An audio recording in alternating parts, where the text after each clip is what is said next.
La guerre en République démocratique du Congo, Madame, Messieurs, est au centre des enjeux sous-régionaux dans la sous-région des Grands Lacs africains, avec l'implication de plusieurs pays de la sous-région, ainsi que des commanditaires tapis dans l'ombre, des commanditaires qu'on a toujours du mal à identifier. Aujourd'hui, avec la jeunesse, la guerre qui a repris avec Laurent, avec Bosco Tanganda à l'Est, nous sommes avec la jeunesse, c'est-à-dire les étudiants, la jeunesse estudiantine, les étudiants de la faculté des sciences politiques de l'Université de Kinshasa, pour débattre de la question, pour que cette jeunesse soit sensibilisée sur les enjeux, les vrais enjeux de la guerre qui sévit à l'Est de la République démocratique du Congo. Dans la salle, d'éminentes personnalités vont nous entretenir la jeunesse, cette jeunesse qui a tant soif du savoir, tant soif de savoir ce qui se passe réellement à l'Est de la RDC.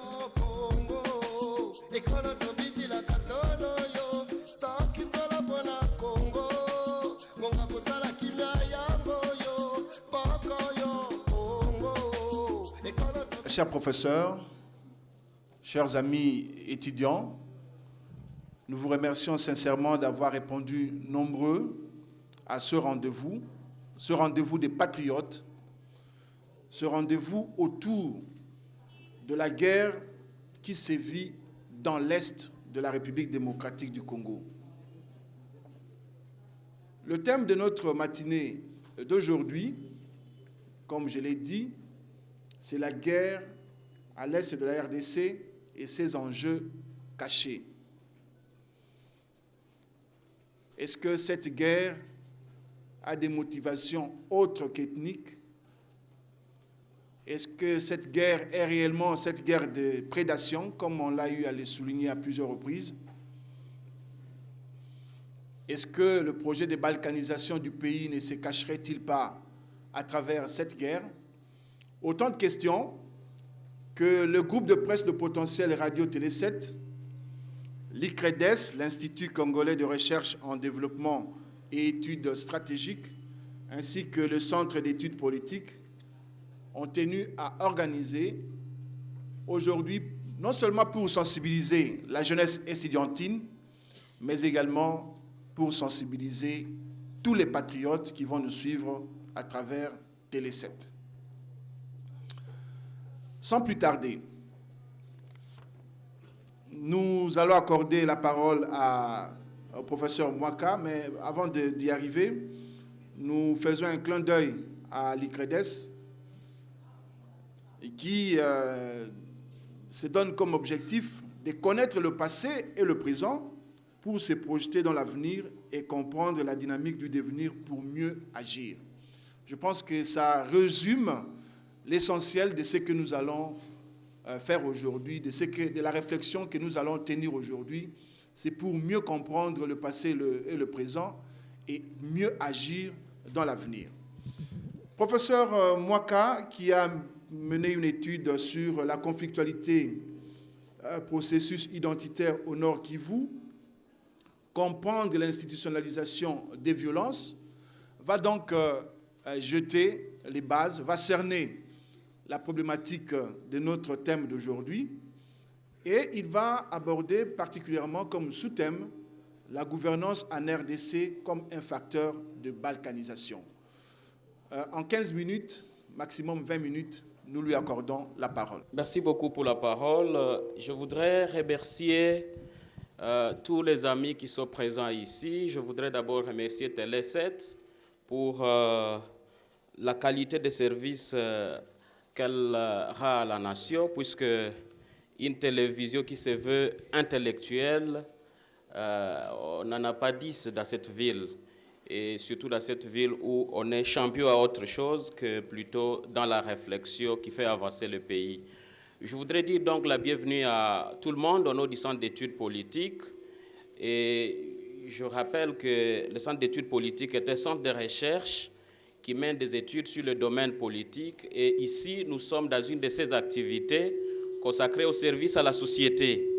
Et nous pensons qu'à travers la réflexion qui va se mener ici, nous aurons contribué à aider les pays à avancer. Le thème que nous allons développer ce matin, à quelques minutes, est intitulé « La gouvernance en RDC comme un facteur de balkanisation ». Il est vrai que chaque fois qu'on parle de balkanisation, il y a bien des gens qui s'agitent pour dire que ça n'existe pas, ou carrément d'autres disent tout de suite que ça existe.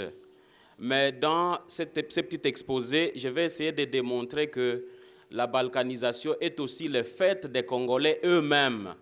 Je regarde la responsabilité des Congolais dans ce qui peut se produire au pays, puisque chaque jour qui se passe, nous détruisons nous-mêmes notre pays.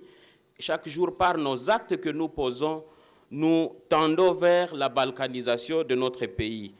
Mais pour y arriver, je vais faire deux choses. La première, je vais faire un état des lieux sur la situation à l'est de notre pays, et particulièrement dans son épicentre du Nord Kivu, parce que ça fait l'actualité. Et dans un deuxième temps, je vais essayer de démontrer comment, à travers notre façon de faire, à travers notre mode de gouvernement, nous sommes en train nous-mêmes de balkaniser notre pays. Et donc, je rappelle que l'Est de la RDC est en guerre depuis plus de 2 décennies. Il y a toujours une situation de guerre permanente. Je crois que les slogans qui ont été avancés plusieurs fois pour dire que le pays est pacifié n'ont pas la peine. Et même sous Mobutu, ce n'était pas vrai.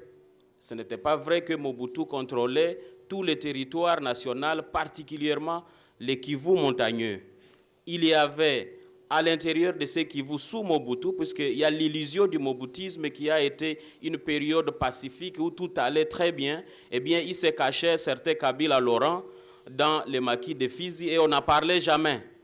Il y avait autant de rébellions Simba qui se cachaient dans les carrières minières et on n'en parlait pas puisque c'était en brousse. Donc je veux ici démontrer que pratiquement dans toute l'évolution historique de notre pays depuis 1960, l'Est du pays est dans une insécurité permanente et une tension qui ne s'arrête pas. Et ça, ce sera un premier point, et donc un état des lieux sur l'Est de la RDC. Et dans un deuxième temps, je disais, je vais essayer de démontrer comment la gouvernance d'hier et d'aujourd'hui est en train de balkaniser le pays. Alors, soulignons d'abord que les guerres sont constantes à l'Est. Et elles sont plus visibles depuis 1996 avec l'entrée de l'AFDEL en danse, puisque c'est dès ce moment qu'on a vu pratiquement des insurgés, c'est comme ça qu'on les a appelés à un moment, des insurgés soi-disant Banyamulenge, qui pratiquement se sont réveillés dans le sud Kivu et ont rapidement, par leur biais évidemment, envahi de bonnes parties de notre territoire jusqu'à nous atteindre à Kinshasa. Et je me rappelle qu'à cette période, il y avait toujours cette expression de guerre de l'Est. Et même quand l'Ouest était envahi, le centre était envahi, le Nord était envahi, c'était toujours la guerre de l'Est.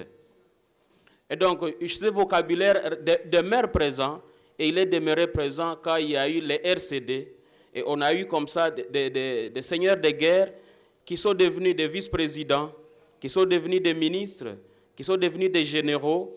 Et cette guerre, on l'appelait toujours la guerre de l'Est. Pourtant, ses effets, on les rencontrait et ici à Kinshasa et au Bas-Congo. Elle demeurait toujours la guerre de l'Est. Et aujourd'hui, il y a ce qui se passe, vous êtes tous informés, qu'il y a encore une fois, on parle des insurgés, on parle des indisciplinés, on a changé le vocabulaire, parce que nous sommes champions à vocabulaire. On a dit des indisciplinés de l'armée nationale doivent être soumis à la discipline, ils sont en train de se promener sur le territoire national, au même titre que les insoumis de 1998, qui s'étaient encore insoumis à Goma, et le 2 août 1998, ils avaient parlé à la radio et c'était le début d'une guerre. En fait, qu'est-ce que je veux dire? Je veux dire qu'une nouvelle guerre a commencé, et qu'il ne s'agit pas d'une guerre de l'Est, il s'agit d'une guerre de la RDC. Souvent, nous-mêmes, nous nous trompons. Et on se trompe souvent en pensant que quand quelque chose se passe à l'Est, c'est un truc de l'Est, c'est encore de l'aventure de l'Est qui commence. Et souvent, on s'étonne que ça se termine ici. Ça traverse, ça va au Bas-Congo, en Équateur, au Bandundu. Et finalement, les gens se lamentent après. C'est pourquoi je voudrais vraiment remercier Téléset et les amis, Moulumba et les autres, pour nous avoir donné cette occasion de réfléchir, mais aussi, puisqu'on a réfléchi, on peut croire qu'on peut agir. Puisque si les Congolais ne se prennent pas en charge, s'ils ne prennent pas leur pays en charge, je crois que ce sera la balkanisation. Pour ceux qui contestent, ils se retrouveront dans cette situation. Alors, essayons de retrouver quelques clés de lecture, puisque nous n'allons pas faire toute l'historique, sinon nous allons dormir ici. C'est une situation que nous connaissons dans l'ensemble, mais prenons 2 clés de lecture. Disons dans un premier temps que l'Est du Congo est à guerre constante. Il n'y a jamais eu un moment de répit. Même sous la Deuxième République, où on a cru que tout était OK, eh bien, la guerre, elle était rampante, elle était située dans des maquis, elle était dans la société.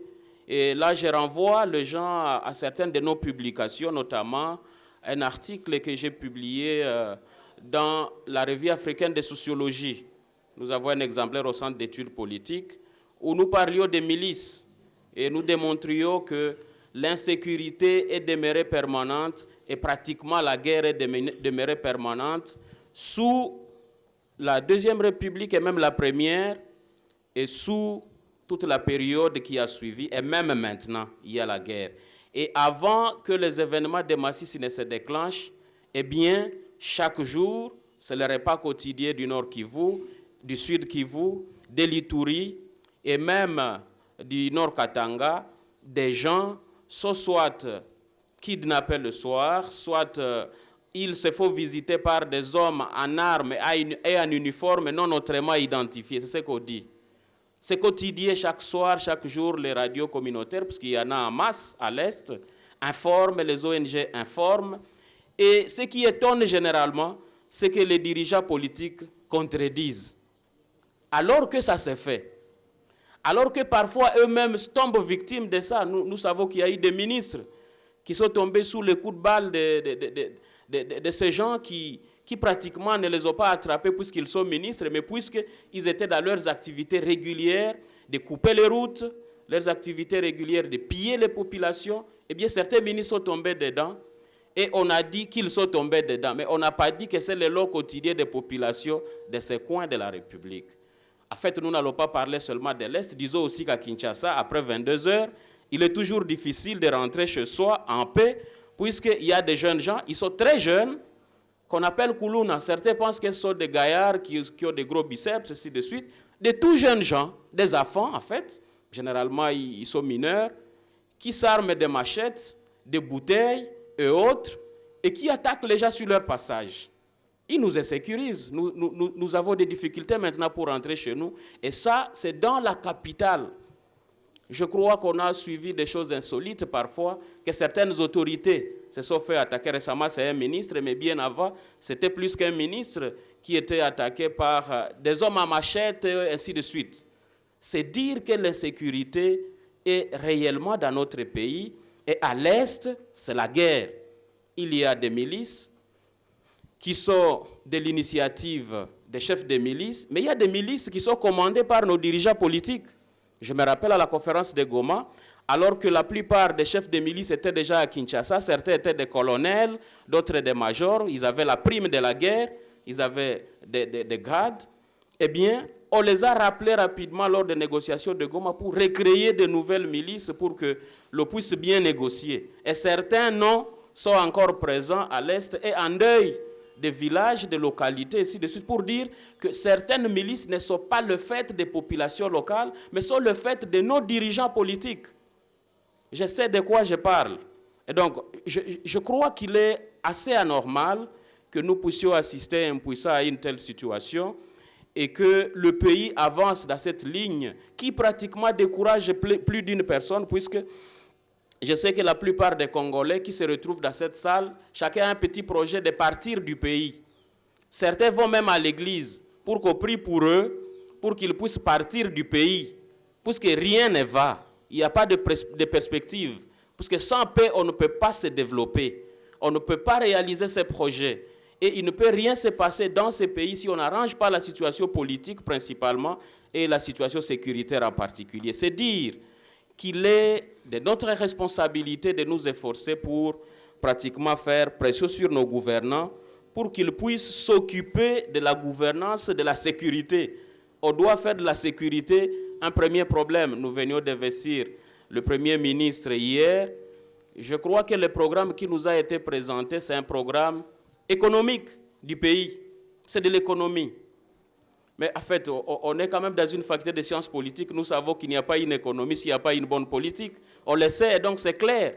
L'avenir nous dira peut-être. Mais je sais que si c'est ce programme que nous allons suivre, c'est dire que nous avons encore 5 ans de graves insécurités, puisqu'à lisant les documents, on ne trouve pas des éléments essentiels pour créer une solution, trouver une solution qui peut nous permettre de pacifier cet Est. Donc, la guerre, elle est permanente, l'insécurité est permanente sur l'étendue du territoire national. Deuxième élément qu'il faut souligner sur l'état des lieux, c'est que, en fait, comme clé de lecture, c'est que quand on analyse le Nord Kivu, il faut distinguer 3 choses, 3 niveaux de conflits. Il y a un premier niveau de conflits qui sont des conflits locaux. Ça n'a rien à voir avec l'ensemble du pays. Ce sont des choses qui se passent comme en Équateur. On a observé que les gens se battaient pour des poissons, pour des étangs de poissons. Ça existe au Nord Kivu. Les gens se battent pour des terres, puisqu'il n'y en a pas suffisamment pour tout le monde.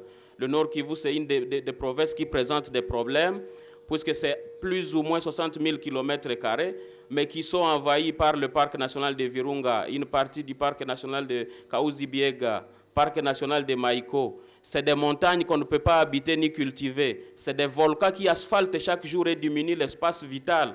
Bref, nous sommes dans une région qui a une forte densité démographique par rapport à l'ensemble et à la moyenne du pays, où les gens se disputent les terres et où ils se contestent pratiquement la citoyenneté congolaise. Et donc là aussi, c'est des problèmes qui n'ont rien à voir avec l'ensemble du pays, mais des problèmes que l'on retrouve, et peu comme au Kasaï, où parfois on voit des gens se brûler des cases, et ainsi de suite. Ça existe au Nord Kivu. Et il existe aussi la pauvreté. Et la pauvreté en milieu rural, c'est connu. Les plus pauvres sont en milieu rural au Congo, plus de 107%. Ils sont pauvres. Et des chômeurs en milieu rural où ils ne peuvent pas faire les champs comme à Massissi, puisque les terres sont occupées par des grands fermiers, à telle enseigne que les gens se retrouvent au village sans projet, dans l'incapacité ni de faire l'agriculture, ni de faire l'élevage. Ils deviennent chômeurs. Et donc, c'est très grave comme situation, et cela s'étend dans le Lubero et dans l'ensemble du Nord Kivu. Ça, c'est au niveau local. Mais il y a un palier national qui est fait de la nationalité, des problèmes de conquête de pouvoir, puisque à chaque fois que quelqu'un croit qu'il peut devenir chef, quelle que soit son origine au niveau national, il peut être de telle ou telle autre province, les gens ont trouvé que le point faible de la République, c'est à l'est du pays. Au nord, au sud Kivu, à Ituri, au nord Katanga, c'est le point faible de la République à partir d'où toute aventure peut réussir. Et tout le monde sait que désormais, à partir de la communauté internationale, notamment quand vous lisez les gens comme Paul Collier, dans un document qu'il a publié à la Banque mondiale, où on discute des grievances, c'est-à-dire de l'avidité et plus ou moins de facteurs qui peuvent expliquer sur le plan politique la guerre, eh bien, la conclusion, la tendance générale de la communauté internationale, c'est de dire que c'est des guerres des pauvres. Les gens se battent pour s'accaparer des biens, et donc, dès qu'ils commencent à se battre, il faut leur distribuer les biens, et puis ils cessent de se battre. Ce qui fait qu'en Afrique, à chaque fois qu'il y a des conflits, des guerres, on l'a vu au niveau du Zimbabwe, on l'a vu au Kenya, on l'a vu dans bien des pays. Chaque fois que quelqu'un triche les élections et que ça va finir par une bataille, on dit l'un devient Premier ministre et l'autre devient chef de l'État. Au Congo, nous avons trouvé une formule plus géniale où on a eu un président et 4 vice-présidents et des généraux et autres. On leur a partagé le gâteau. Et donc, c'est une tendance mondiale. Ça n'a rien à voir avec le Congo. Et c'est connu. Et donc, tous les acteurs congolais le savent, que si ça ne va pas par les élections ou par autres moyens, tu prends les armes, on va bien t'écouter. et la communauté internationale va t'appuyer puisqu'elle va demander qu'on puisse t'aider à partager le pouvoir. Et donc, ça, c'est un problème sérieux qui fait aussi que nous soyons fragilisés. En fait, c'est la richesse. C'est connu, le professeur Kibanda a fait beaucoup d'études sur ça et beaucoup de communication pour démontrer que... Ok, merci. L'enrichissement est parmi les facteurs qui poussent les gens à pouvoir commencer des guerres et à pouvoir s'avancer. Il y a un niveau régional et un niveau international. C'est la pression sur l'État congolais par les voisins, le Rwanda, l'Ouganda et les autres nations, qui, à chaque fois qu'ils constatent qu'il y a un ça ne va pas dans les relations entre les deux États, préfèrent passer par la voie la plus facile, c'est-à-dire dialoguer avec l'autre par la voie des rébellions, des milices, ainsi de suite. C'est des choses que nous avons vécues. Et ça insécurise les pays. Ça n'a rien à voir avec les populations locales, mais c'est un pays voisin qui s'en mêle. C'est la communauté internationale parfois qui trouve qu'un dirigeant politique à Kinshasa est têtu. Et pour l'infléchir, eh bien, il faut lui commander une guerre, ainsi de suite. Donc, ce sont les trois niveaux qu'il faut distinguer. Mais est-il vrai que la tension qui est permanente, elle ne distingue pas entre tous ces niveaux. Tous ces niveaux s'entremêlent, on ne les retrouvera pas sur le terrain, comme on peut retrouver des étages où on a un rez-de-chaussée, un premier niveau, un deuxième niveau, un troisième. Mais bien, dans la présentation des faits, tout est complexe, tout est touffu, et généralement, selon les cas, il faut analyser. Et cette situation perdure depuis 60 et au-delà. Nous avons connu les guerres de 96, de 98, de 2005, 2006 et 2008. En fait, ce qu'il faut retenir, c'est que toutes ces guerres se font sur un matelas facile. De un, il y a les milices locales. C'est-à-dire localement, selon les enjeux, selon qu'on veut soit attraper le pouvoir au niveau national, soit protéger sa colline ou son village, les gens créent des milices. De deux, ce qu'on doit savoir, c'est que de plus en plus, ces guerres commencent toujours sous forme d'un petit groupe qui s'insurge, qu'on essaie un peu de mater. Après un premier pas, eh bien, on annonce la création d'un mouvement. Je crois que vous avez attendu qu'on a créé maintenant les M, je ne sais pas, 23 ou M combien. Bon, c'est souvent comme ça, puisque même l'AFDEL, ça a été comme cela, le RCD, ça a été comme cela, et maintenant c'est le M. Et qu'on ne soit pas distrait, puisque ça a toujours été comme ça. C'est toujours un petit groupe qui s'insurge et finalement, il est rejoint par une multitude des Congolais de partout, puisque très bientôt, vous allez apprendre.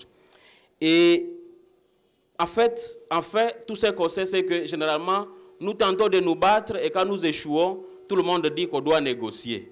Tout le monde dit, et quand on négocie, on se partage les gâteaux. C'est ces schémas-là qui se répètent sous nos yeux que nous ne devons pas perdre de vue. C'est pratiquement l'état des lieux que je voudrais faire maintenant. On a dit que ce sont des militaires indisciplinés. Bon, le vocabulaire, il est bon, mais est-il que ça se produit comme ça se produit d'habitude? Il y a un groupe de gens qui se révoltent, et puis finalement, ils attaquent, et puis par moment, l'armée fuit, par moment, elle résiste, et puis ça évolue, et puis quand on est incapable, on négocie, puisqu'on est incapable de constituer une armée capable de contrer toutes les violences. Mais en fait, ce que je voudrais souligner qu'on doit savoir, c'est que cette situation n'est pas particulière seulement en RDC. Vous aurez constaté que dans la plupart des pays, sur 80% des camps, à chaque fois qu'il y a des rébellions, les armées nationales n'arrivent pas à conjurer ces rébellions.